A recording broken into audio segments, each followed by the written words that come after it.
பங்கேற்று எனக்கு முன்னர்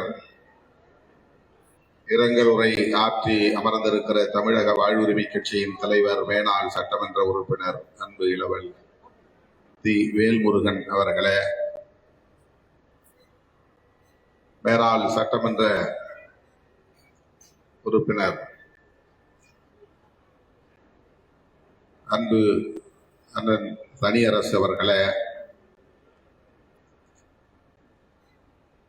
தோழர் இளவரசன் அவர்களே, தம்பி வன்னி அரசு அவர்களே, வனச்செழியன் அவர்களே, மாவட்ட செயலாளர் மேனகாதேவி கோமகன் அவர்களே, வடப்பை தியாகு அவர்களே மற்றும் விடுதலை சிறுத்தைகள் கட்சியின் முன்னணி பொறுப்பாளர்கள் சிவா, தமிழரசன், சக்திவேல், பாபு உள்ளிட்ட முன்னோடிகளே, தந்தையை இழந்து வாடும் அன்பு இளவல் இளங்கோ அவர்களே, தங்கை சாந்தி அவர்களே மற்றும் பாசறை பாடரின் இசை வாரிசுகள் பாவேந்தன், கதிரவன், கரிகாலன் மற்றும் நாவலன், பிரபாகரன், புலிக்கொடி, குயில்மொழி ஆகிய தோழர்களே, திரளாக கூடியிருக்கிற தமிழ் தேசிய உணர்வாளர்களே, உங்கள் அனைவருக்கும் என்னுடைய பணிவார்ந்த வணக்கத்தை தெரிவித்துக் கொள்கிறேன். மறைந்த பாசறை பாணர் தேனிசை செல்லப்பா அவர்களுக்கு விடுதலை சிறுத்தைகள் கட்சியின் சார்பில் எனது செம்மாந்த வீர வணக்கத்தை செலுத்துகிறேன். அன்றைக்கு என்னால் நேரிலே வந்து ஐயாவின் திருவுடலுக்கு மலர் தூவி அஞ்சலி செலுத்த இயலவில்லை. அதற்காக பெரிதும் வருந்துகிறேன். ஐயாவின் அருமை துணைவியார் அம்மா அவர்களை இங்கே கண்டபோது அவர் கண் கலங்கிய போது மிகுந்த துயரம் அளித்தது. அவரிடத்திலே எனது வருத்தத்தை தெரிவித்துக் கொண்டேன். இப்போதும் என்னுடைய வருத்தத்தை மீண்டும் ஒரு முறை பதிவு செய்ய விரும்புகிறேன். அன்றைக்கு நான் பெங்களூரிலே இருந்தேன், மருத்துவமனையில் இருந்தேன். தம்பி வன்னியரசு அவர்களை தொடர்பு கொண்டு உடனடியாக நீங்கள் அங்கே செல்ல வேண்டும், படப்பைக்கு செல்ல வேண்டும், எனது சார்பில் ஐயாவின் திருவுடலுக்கு மலர் மாலை வைத்து அஞ்சலி செலுத்த வேண்டும் என்று கேட்டுக்கொண்டேன். இன்றைய நினைவேந்த நிகழ்வில் பங்கேற்று அவருடைய திருவுருவப் படத்திற்கு மலர் தூவி வீர வணக்கம் செலுத்தியதில் சற்று ஆறுதல் அடைகிறேன். தொடக்க காலத்தில் நான் இவருடைய தீவிரமான ஈடுபாட்டை பார்த்து இவர் ஈழத்தை சார்ந்த ஒரு தமிழர் என்றுதான் எண்ணி இருந்தேன். உள்ளபடியே முதலில் அவரை சந்தித்த போது, அவர் பாடலை கேட்டபோது, அவருடைய ஈடுபாட்டின் தீவிரத்தை அறிந்தபோது இவர் ஈழத்தை சார்ந்தவராக இருப்பார் என்று நான் கருதினேன். ஆனால் அவர் இந்த மண்ணின் மைந்தர் என்பதை அறிந்து மேலும் அவர் மீதான மதிப்பு கூடியது. உலக நாடுகள் பலவற்றுக்கு நான் பயணம் செய்த காலத்தில் அங்குள்ள தமிழர்கள் வண்டிகளில் ஏற்றி என்னை அழைத்து சென்ற காலத்தில் அந்த வண்டிகளில் ஐயாவின் குரலை நான் கேட்டிருக்கிறேன். கனடாவில், ஆஸ்திரேலியாவில், ஐரோப்பிய நாடுகளில், 2000, 2001, 2002 அந்த காலகட்டத்தில் உலக தமிழர்களின் அழைப்பை ஏற்று நான் பயணம் மேற்கொண்ட போது அவர்களது வண்டிகளில் எப்போதும் ஒலிக்கிற ஈழம் தொடர்பான பாடல்கள், ஐயாவின் குரலில் ஒலித்த பாடல்கள் பலவற்றை நான் கேட்டிருக்கிறேன். இவர் மீது ஈழத் தமிழர்கள் கொண்டிருந்த பற்றுதலை அறிந்து நான் பெருமைப்பட்டிருக்கிறேன். அந்த அளவுக்கு ஈழம் தொடர்பான விடுதலை குரலாக ஐயாவின் குரல் உலக நாடுகள் முழுவதும் எதிரொலித்தன, இன்றும் எதிரொலிக்கிறது. தமிழீழ தேசிய தலைவர் அண்ணன் மேதகு பிரபாகரன் அவர்களுக்கு ஐயாவின் பங்களிப்பு, அவருடைய ஈடுபாடு நன்கு தெரியும் என்கிற அளவுக்கு இவருடைய உழைப்பு இருந்தது. அவருடைய குரலில் இருந்த அந்த மிடுக்கு, அந்த எழுச்சி, அந்த துடிப்பு ஈழ விடுதலையின் மீது நமக்கு பெரும் தாகத்தை ஏற்படுத்தியது, வேட்கையை ஏற்படுத்தியது என்று சொன்னால் மிகையாகாது. அதனை அடுத்து அவர் தமிழ் மண்ணில் விடுதலை சிறுத்தைகள் கட்சி எழுச்சி பெற்ற காலத்தில், தொடக்க காலத்தில் விடுதலை சிறுத்தைகளின் நிகழ்வுகளில் அவர் பாடிய பாடல்கள் பல்லாயிரக்கணக்கான இளைஞர்களை இந்த இயக்கத்தை நோக்கி ஈர்த்தது என்பது மறுக்கப்பட முடியாத உண்மையாகும். எண்ணற்ற பல நிகழ்வுகளில், மாநாடுகளில் தொண்டர்கள் வந்து குவிகிற அந்த பொழுதில் 2 மணி நேரம் 3 மணி நேரம் என்று அவர் கச்சேரி நிகழ்வுகளை நடத்தி இருக்கிறார். அதில் விடுதலை சிறுத்தைகளின் வரவு குறித்து, விடுதலை சிறுத்தைகளின் தேவை குறித்து அவரே சில பாடல்களை எழுதி, அவரே இசையமைத்து, அவரே பாடி இந்த இயக்கத்திற்கு வலிமை சேர்த்தார் என்பதை எண்ணி நான் பெருமைப்படுகிறேன், மகிழ்ச்சி அடைகிறேன். நன்றி பெருக்கோடு அவருக்கு வீர வணக்கம் செலுத்துகிறேன்.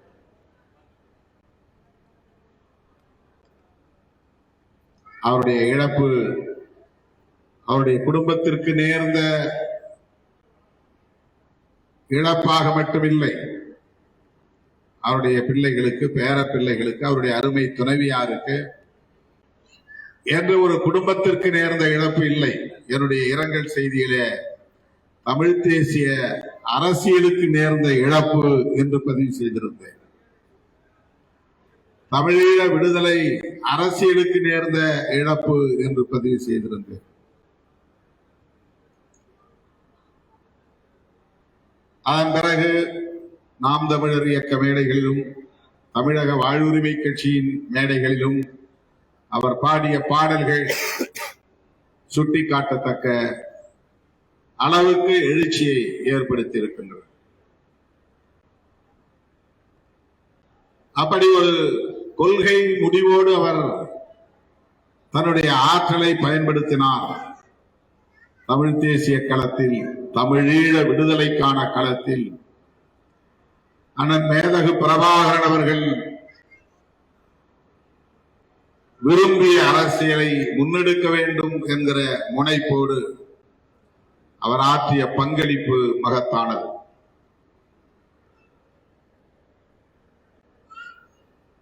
இது ஈடு செய்ய முடியாத ஒரு பேரிழப்பு.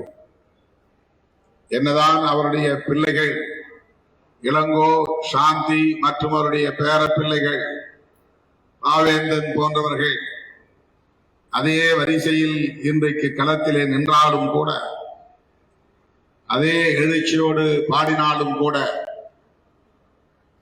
பாசறை பாணரின் அந்த ஈடுபாடு, அந்த பங்களிப்பு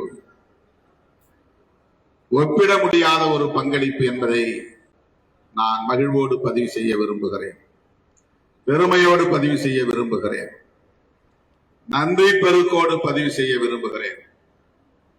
ஆக அவருடைய மறைவு என்பது, அவருடைய இழப்பு என்பது தனிப்பட்ட முறையிலே விடுதலை சிறுத்தைகளுக்கும் நேர்ந்த ஒரு இழப்பாகவே நான் எண்ணி வேதனைப்படுகிறேன்.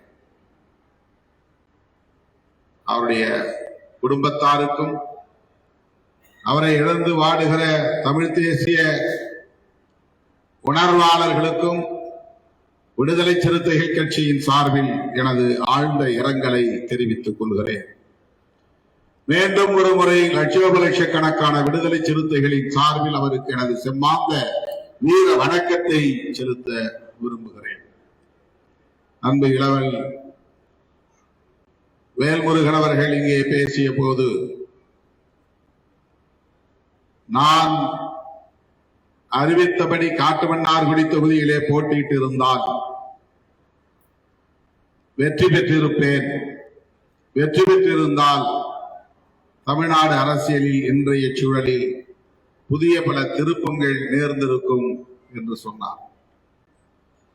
அதே போல அவரும் திமுக கூட்டணியிலே நீடித்திருந்தால், பண்ருட்டியிலே போட்டியிட்டிருந்தால், அவரும் வெற்றி பெற்றிருந்தால் இந்த திருப்பங்களில் அவருடைய பங்களிப்பும் அவருடைய பாத்திரமும் முக்கியமானதாக இருந்திருக்கும். ஆனால் நாம் எண்ணுவது போல் எல்லாம் நிகழ்ந்து விடுவதில்லை.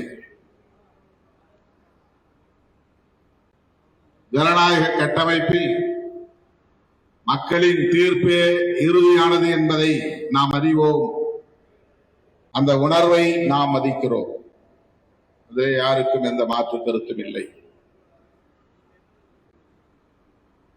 அந்த வகையிலே ஆட்சி அமைப்பதற்கு, தமிழக வெற்றி கழகத்துக்கு ஆட்சி அமைப்பதற்கு 2 இடங்கள் தேவை.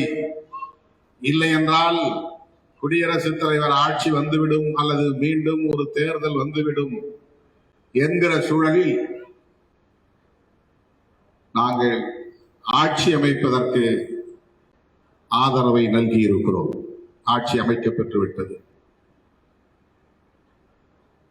தேர்தலுக்கு முன்பு விடுதலை சிறுத்தைகள் எடுத்த நிலைப்பாடு என்னவென்றால், நீண்ட காலமாக சொல்லி வருகிற அரசியல் என்னவென்றால், எவ்வளவு முரண்பாடுகள் இருந்தாலும் திராவிட கட்சிகள் தமிழ்நாட்டில் பலவீனப்பட்டு விடக்கூடாது. அது வலதுசாரிகள் வலிமை பெறுவதற்கு இடம் கொடுத்துவிடும். உடனடியாக நிகழாவிட்டாலும் பின்னொரு காலத்தில் அதற்கு ஏதுவாக அமைந்துவிடும். எனவேதான் எத்தனையோ விமர்சனங்கள் இருந்தாலும், முரண்பாடுகள் இருந்தாலும், வழிகள் இருந்தாலும் அதிமுகவும் பாதுகாப்பாக இருக்க வேண்டும், திமுகவும் வலிமையோடு இருக்க வேண்டும் என்பதை அவ்வப்போது நான் சுட்டிக்காட்டியிருக்கிறேன். அம்பேத்கர் இயக்கங்களை சார்ந்தவர்கள் கூட என்னை இவர் எதற்கு பிறகு தனியே ஒரு இயக்கம் வைத்திருக்கிறார் என்றெல்லாம் கடித்துக் கொண்டிருக்கிறார். அது அவர்களது பார்வை, இது என்னுடைய பார்வை. இந்தியாவில் வேறு எந்த மாநிலத்திலும் தமிழ்நாட்டில் இருப்பதை போன்ற ஒரு பாதுகாப்பு வலதுசாரிகள் ஆதிக்கம் செய்வதற்கான இடம் கொடுக்கிற நிலை, இடம் கொடுக்க முடியாத நிலை வேற எங்கும் இல்லை. நாம் நினைத்ததைப் போல, குறிவைத்ததைப் போல பாஜக தலைமையிலான அல்லது அதிமுக தலைமையிலான அணியை வீழ்த்தி காட்டியிருக்கிறோம். அது நம்முடைய முயற்சிக்கு கிடைத்த பெரும் வெற்றி. 27 இடங்களில் போட்டியிட்ட பாஜக ஒரே ஒரு இடத்தில் தான் வெற்றி பெற்றது. நாடாளுமன்ற தேர்தலில் 11% மேல் வாக்கு வங்கியை பெற்ற பாஜக இப்போது 2.5% குறைந்திருக்கிறது. இதற்கு பல்வேறு காரணிகள் இருந்தாலும் நாம் தொடர்ந்து செய்து வருகிற பரப்புரை முக்கியமான காரணம். தமிழ்நாட்டு அரசியலை பாஜகவுக்கு எதிராக, வலதுசாரி அரசியலுக்கு எதிராக மடைமாற்றம் செய்ததில் விடுதலை சிறுத்தைகளுக்கு முக்கியமான பங்கு உண்டு. திருமாவளவனுக்கு முக்கியமான பங்கு உண்டு. அதில் மட்டும்தான் குறியாக இருந்தோம். தாவேகாவை விமர்சிக்கவில்லை, அதிமுகவை கடுமையாக விமர்சிக்கவில்லை. பாஜக இங்கே வந்துவிடக் கூடாது என்பதிலேயே குறியாக இருந்தோம், கவனமாக இருந்தோம், முனைப்பாக இருந்தோம், தீவிரமாக இருந்தோம். பரப்புரைகளை கூட, பிரச்சாரங்களை கூட அதே வகையில், அதே திசையில் தான் வடிவமைத்துக் கொண்டோம். எந்த இடத்திலும் வேறு யாரையும் விமர்சிக்காமல் பாஜக வந்துவிடக் கூடாது என்பதில் கவனமாக இருந்தோம். நாம் தமிழர் கட்சி வைத்த விமர்சனங்களை கூட நாம் விமர்சித்தது இந்த அடிப்படையில் தான். திமுகவை விமர்சிப்பதை நாம் அரசியல் அடிப்படையிலே குறை சொல்லவில்லை, அது உங்களுடைய அரசியல் நிலைப்பாடு. ஆனால் இந்த திராவிட கட்சிகளை பலவீனப்படுத்திவிட்டு யார் இங்கே வரப்போகிறார்கள், அதுதான் நான் முன்வைத்த கேள்வி. யாரை ஆட்சி பீடத்திலே அமர வைக்க போகிறோம், அதுதான் நம்முடைய முதன்மையான கேள்வி. பாஜகவுக்கு அது இடம் கொடுத்து விடாதா, அதுதான் நம்முடைய முதன்மையான கேள்வி. இன்றைக்கு அந்த இடத்திற்குத்தான் போய் நின்று இருக்கிறது. இந்த நிலை இப்படியே நீடித்தால் இரண்டு திராவிட கட்சிகளும் மீண்டெழ முடியாமல் போனால், ஆளும் கட்சியாக இன்றைக்கு பொறுப்பேற்றிருக்கிற தாவைக்காவை எதிர்க்கிற இடத்தில், இரண்டாவது இடத்தில் யார் வந்து நிற்கப் போகிறார்கள்? அது பாஜகவுக்கு இடம் கொடுக்காது என்று எப்படி நம்மால் சொல்ல முடியும்? ஆக எதிர்கால அரசியல் தாவேகா திமுக என்று மாறுமா? தாவேகா அதிமுக என்று மாறுமா? தாவேகா விசிக என்று மாறுமா? தாவேகா நாம் தமிழர் என்று மாறுமா? தாவேகா இடதுசாரிகள் என்று மாறுமா? தாவேகா தமிழக வாழ்வுரிமை கட்சி என்று மாறுமா என்கிற கேள்விகளுக்கு நீங்கள் விடை தேட வேண்டும். நான் சொல்லுகிறேன், காலப்போக்கிலே இது நீடித்தால் பிஜேபி தான் எதிர் தரப்பிலே வந்து நிற்கும். இந்த நிலை வந்துவிடக் கூடாது என்கிற பதட்டம் தான் வேல்முருகன் இங்கே தொடர வேண்டும் என்று நான் சொன்னது. அவர் எம்எல்ஏ ஆக வேண்டும் என்பதல்ல என்னுடைய ஆசை. வேல்முருகன் அவர்கள் இங்கே தொடர வேண்டும் என்று நான் விரும்பியது, எதிர்காலத்தில் இப்படி ஒரு அரசியல் ஏற்பட்டுவிடக் கூடாது, அதை தடுக்க வேண்டுமானால் இன்னும் கொஞ்சம் காலம் நாமெல்லாம் வலிமை பெறுகிற வரையில், நாம் ஒரு மாற்று சக்தியாக உருப்பெறுகிற வரையில், இடதுசாரி ஜனநாயக சக்திகள் எல்லாம் ஒருங்கிணைகிற வரையில் இங்கே திராவிட கட்சிகள் உயிர்ப்போடு இருக்க வேண்டும், வலுவோடு இருக்க வேண்டும் என்பதுதான் எனது எண்ணம், வேட்கை. இதை புரிந்து கொள்ளாமல் திருமாவளவன் திமுகவுக்கு முட்டுக் கொடுக்கிறான். திமுகவுக்கும் திருமாவளவனுக்கு ஏதோ ஒரு பிணைப்பு இருக்கிறது, அவரால் நீள முடியவில்லை. ஒரு பிணைப்பும் கிடையாது. எனக்கு பதவிதான் முக்கியம் என்று எண்ணி இருந்தால் நான் எப்போதே இன்னொரு முடிவை என்னால் எடுத்திருக்க முடியும். இப்போதும் உடனே என்னால் முடிவெடுத்திருக்க முடியும். காங்கிரசுக்கு முன்னாலே என்னால் கை நீட்டி இருக்க முடியும். வெற்றி பெற்ற கட்சி, ஆளும் கட்சி, இனிமேல் அவர்களுக்குத்தான் எதிர்காலம் என்று காங்கிரசுக்கு முன்னாலேயே என்னால் கை நீட்டி இருக்க முடியும். எல்லோரும் அங்கு இருப்பவர்கள் நண்பர்கள் தான், தொடர்பில் இருப்பவர்கள் தான்.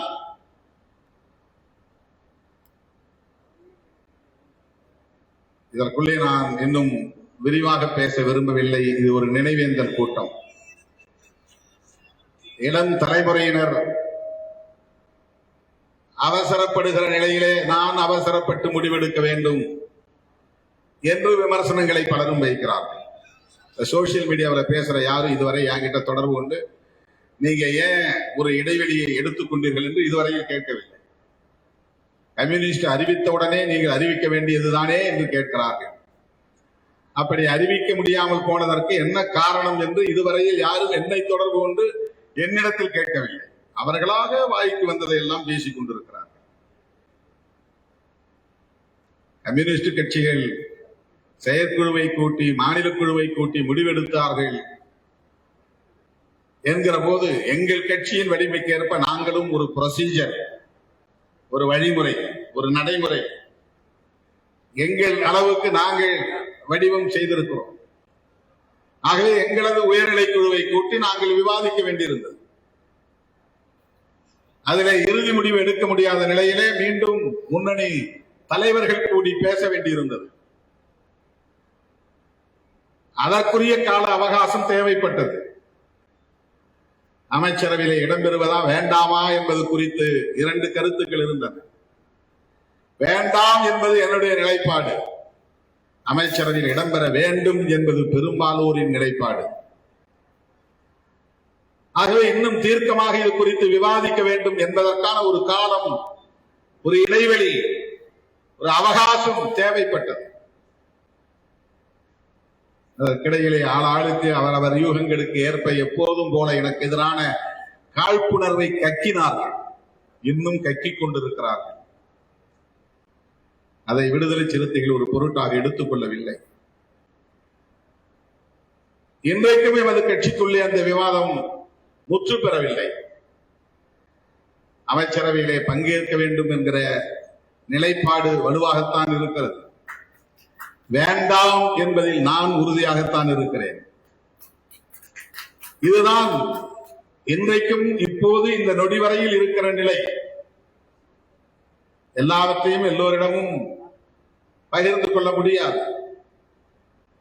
அரசியல் கட்சியை நடத்தி பார்த்தால்தான் தெரியும். உதிரிகளாக இருந்து கொண்டு வார்த்தைகளை உதிர்த்துக் கொண்டிருக்கிறார்கள். ஒரு இயக்கத்தை உருவாக்கி அந்த இயக்கத்தில் வெவ்வேறு கருத்துக்களை கொண்ட ஆளுமைகளை எல்லாம் எதிர்கொள்வது, ஒவ்வொருவரையும் ஒரு நிலைக்கு கொண்டு வந்து இயக்கத்தை வழிநடத்துவது, ஒருமித்த கருத்துக்கு வந்து சேர்வது, இதெல்லாம் தனியா இருப்பவர்களுக்கு புரிந்து கொள்ள முடியாது. சும்மா அப்படியே மீடியாவில் உட்கார்ந்து என்ன வேணாலும் பேசிட்டு போகலாம். ஒரு மூவ்மெண்ட் நடத்தி பார்த்தால்தான் தெரியும். ஒரு ஆட்டோகிராட்டாக நாம் இருக்க முடியாது, ஒரு டெமோக்ராட்டாக தான் இருக்க முடியும். ஒரு தான் தோன்றித்தனமான முடிவெடுக்கக்கூடியவனாக இந்த காலத்தில் நாம் இருக்க முடியாது. ஜனநாயக பூர்வமாக குறைந்தபட்ச விவாதத்தின் அடிப்படையிலாவது நாம் ஒரு முடிவை எடுக்க வேண்டிய தேவை இருக்கு. அப்படி அடிப்படையிலே ஒரு ஜனநாயக உணர்வுள்ளவனாக இருப்பதனால்தான் அதற்குரிய கால அவகாசத்தை நான் கொடுக்கிறேன். இல்லை என்றால் நான் எடுத்த முடிவு எல்லோரும் ஏற்றுக்கொள்ளுங்கள். என்ன, எல்லோருடைய உணர்வும் ஒரே மாதிரியாக இருக்கிறது.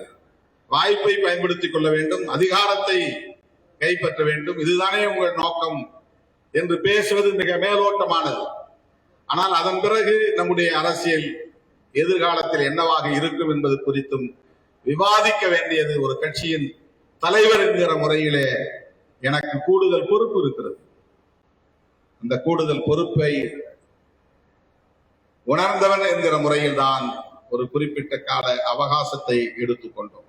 இதை என் மீது நம்பிக்கையுள்ள உங்களை போன்றவர்கள் புரிந்து கொள்ள வேண்டும் என்பதற்காக சொல்லுகிறேன். இந்த இயக்கத்தை நேசித்த ஐயா, குறிப்பாக திருமாவளவன் தமிழகத்தில் ஒரு தவிர்க்க முடியாத சக்தியாக வளர வேண்டும் என்று மனப்பூர்வமாக விரும்பிய ஐயா, அவ்வப்போது தட்டி கொடுத்து ஊக்கப்படுத்தி எம்மை இந்த நிலைக்கு வளர்ந்து வருவதற்கு ஆதரவு நல்கிய ஐயா பாசறை பாணர் அவர்களுக்கும் அவருடைய குடும்பத்தாருக்கும் இந்த நேரத்தில் நான் நன்றி சொல்லவும், அவருக்கு எமது செம்மாந்த வீர வணக்கத்தை செலுத்தி அவருடைய குடும்பத்தாருக்கு உற்ற துணையாக இருப்போம் என்பதை உறுதிப்படுத்தவும் கடமைப்பட்டிருக்கிறேன். என்றென்றும் உங்களோடு இந்த தமிழ் தேசிய களத்தில் திருமாவளவனும் விடுதலை சிறுத்தைகளும் இருப்போம் என்பதை சொல்லி வாய்ப்புக்கு நன்றி கூறி முடிக்கிறேன். நன்றி, வணக்கம்.